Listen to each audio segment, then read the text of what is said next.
Mauricio Alarcón ha estado siguiendo de cerca todo lo que ocurre y saber que un 15% no puede hablar de tendencia, pero lo que dice Ricardo Flores, que está aquí con nosotros, es lo más responsable posible esperar. Y si Diana Tamaín dijo que a las 10 de la noche puede ser que ahí tengamos una tendencia irreversible. ¿Cómo has vivido este ejercicio democrático? Es siempre bueno tenerte en la pantalla de D-Blue, pero en estas elecciones 2025, de las que hemos hablado tanto. Primero que nada, Gustavo, Carola, un gran abrazo a la distancia, un gusto estar acá nuevamente en D-Blue, queridos compañeros de panel, un gusto y una buena noche, un saludo a la audiencia. Mira que es importante ir viendo en la página web cómo se actualizan los datos.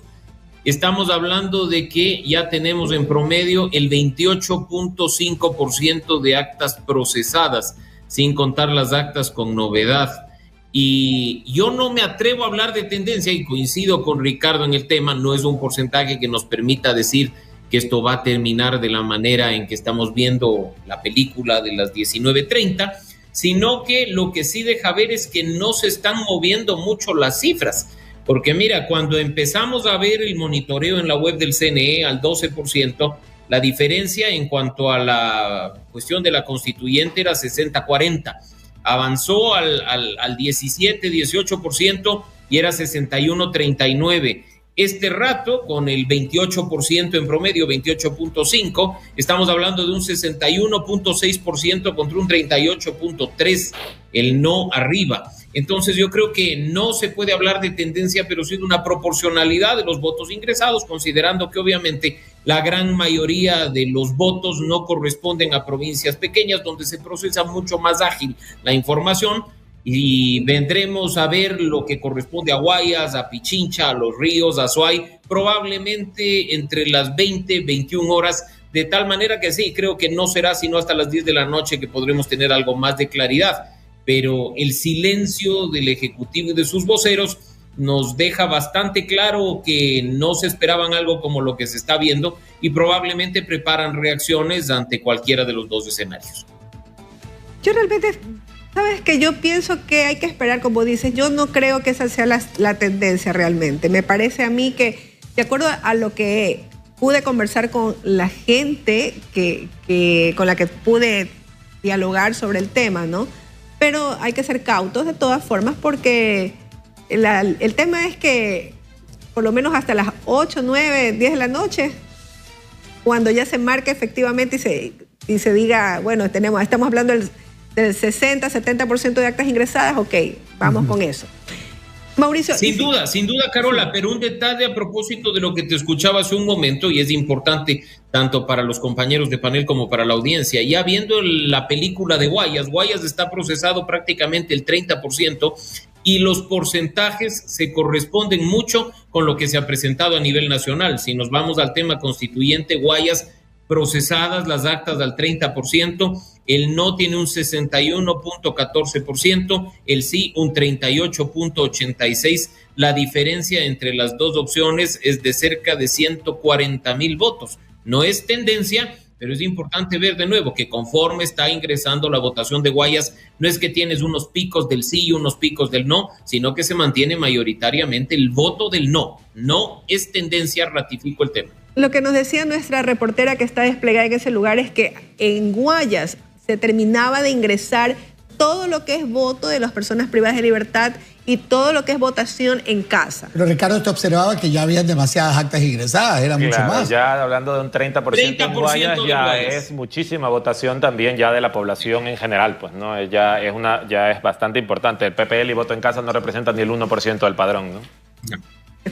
Bueno, vamos a ver. Ahora, y ojo, perdón, Carola, sí, porque es importante de nuevo ir desglosando y les aporto más con el juego que tengo aquí en pantalla. En el caso de Pichincha, ya se ha superado el 50% de la votación. Y gana el no. Y con los votos sobre el 50%, el no gana en 3 de las 4 preguntas. En la única que estaría ganando el sí es en la reducción del número de legisladores. Sí, la tercera, casillero C. Aquí están los resultados. En la constituyente, el no gana 58-42 y Pichincha está por sobre el 50% de actas procesadas. Ojo con ese detalle. Mira tú, ahí sí, ahí ya estamos hablando de otra cosa. Sí, ahí es diferente un poco. Sí, yo creo que definitivamente o sea, no podemos hablar de una tendencia, pero hablar ya de un 30% escrutado, donde Pichincha está por encima del 50%, Guayas está por encima del 30%, y que la diferencia sea de 20 puntos en favor de... En Guayas, en claro, Pichincha no. En Pichincha, pero en 58-42 son 16 puntos también en Pichincha. Pichincha, que siempre ha sido una provincia que ha votado favorablemente al gobierno de Noboa, ¿no? Porque Guayas siempre ha sido más disputado entre oposición y oficialismo. Pichincha siempre ha sido más pro oficialismo. Este resultado, desde luego, ya te empieza a señalar que la situación comienza a ser un poco complicada para el oficialismo, para el gobierno, y efectivamente yo creo por eso que el presidente no se va a presentar a las 8 de la noche, porque va a esperar un poco más cómo se desarrollan los acontecimientos, porque como bien decía Mauricio, hay que preparar el libreto para lo que no estábamos preparados, ¿no? Que era una derrota, y también es importante establecer si se produce esa derrota, de producirse, qué tan amplia es, porque no es lo mismo llegar con un 52-48 a decir, bueno, me faltaron 4 puntos, a llegar con un 60-40 y decir, me quedé a 20 puntos. El discurso del presidente varía mucho en función de todas esas variables. Entonces yo creo que a partir de ahí el presidente a las 8 de la noche no hablaría, yo creo, o no, yo por lo menos es mi percepción, puede ser que sea lo contrario, sino que esperaría a poder saber con qué discurso voy a salir en función de lo que ya se vea de aquí a una hora y media, ¿no? Pero esa pregunta en la que está ganando el sí, la reducción del número de asambleístas, es decidora, ¿no? Porque es lo que la perspectiva de ciudadana siempre se ha puesto manifiesto, que están en contra del partidismo, de la clase política, no les interesa, se sienten divorciados, distantes de una asamblea que no los representa. Mauricio, pero ¿no te preocupa eso también? Y súmale, a mí me preocupa, bueno, eso es una relación netamente política, pero en el tema más, yo diría más sensible que atañe a los ecuatorianos, en nuestro problema neurálgico que ha sido la inseguridad, el índice de criminalismo, lo terrible que hemos vivido los ecuatorianos con ataques terroristas y que necesitamos, digo la verdad, yo no reconozco, no he conversado con un ecuatoriano que diga que no necesitamos salir de este problema de inseguridad para que la ayuda internacional no sea bien recibida. Mira, Gustavo, yo creo que acá hay que ver mucho más allá de lo que significa una discusión superficial. Voy a tomar el ejemplo de lo que mencionaba Carol hace un momento. Tienes una asamblea desprestigiada con muy poca calidad, niveles paupérrimos de credibilidad, de confianza. La gente no se siente representada, aunque la misma gente somos los que hemos puesto a los 151 legisladores ahí en el Pleno de la Asamblea Nacional. Pero ¿cuántos de los que estamos en este momento en pantalla leímos el anexo? ¿Y cuál fue mi principal preocupación? No te dice cuándo se va a implementar el tema. No te dice si la Asamblea termina funciones en 3 meses y convocamos a una nueva elección para que no sean 151, sino 73. No te dice si será en las generales del 29. Lo único que te dice el anexo, pésimamente mal redactado, por supuesto, es que la Asamblea legislará los próximos 3 meses, una vez proclamados los resultados, para ver cómo esto se implementa. Eso no es responsabilidad de la Asamblea. Yo me imagino, además, que los 151 que hoy están en sus curules difícilmente van a querer dejar el cargo antes del 14 de mayo del año 2029. Entonces, ese tipo de cuestiones son las que en una campaña tan corta como la que tuvimos, de menos de 2 semanas, no se molestaron en presentar, en tratar, en discutir de manera seria. Yo no digo que gana el sí o gana el no, pero creo que si gana lo uno o lo otro, hay muchas cuestiones de las cuales debemos preocuparnos y prestar atención a partir del día de mañana. Yo creo que además acá, y tú lo has dicho, las principales preocupaciones de los ecuatorianos, inseguridad, crisis económica, falta de empleo, corrupción, no se solucionan con una varita mágica que es un nuevo texto constitucional, pero este sí puede facilitar las condiciones para que esto encuentre una mejor vía. Ahora, cabrá preguntarnos si frente a un posible resultado adverso, no podría el presidente, aprovechando la mayoría que tiene en la Asamblea Nacional, empezar a forzar reformas profundas a la Constitución sin caer en un proceso de cheque en blanco constituyente. Hugo, yo tengo una inquietud al respecto, en el tema de seguridad justamente. Digamos, pongámonos en el peor de los escenarios.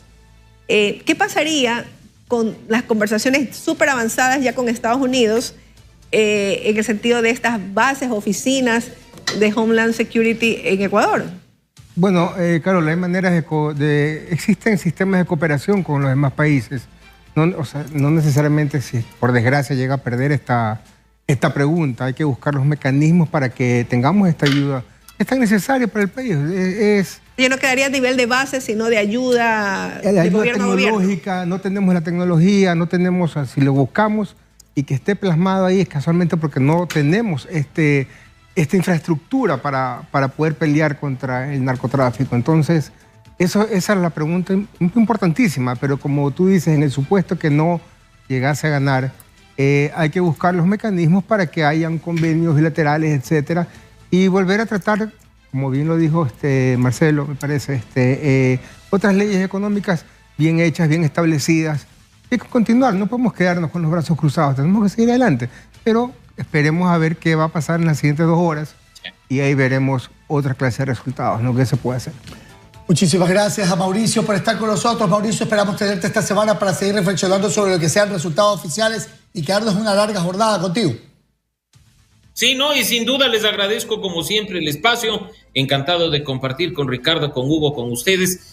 Y esperemos, creo que hay que ser cautos, los datos están ingresándose aún, actualización a este momento, tenemos el 35% de la votación nacional en cuanto a actas efectivamente procesada, algunas provincias con mejor ritmo que otras, creo que no es antojadizo pensar que tipo 10 de la noche, 22 horas, podremos tener una visión clara y esperemos una tendencia irreversible. Muchísimas gracias a Mauricio Alarcón.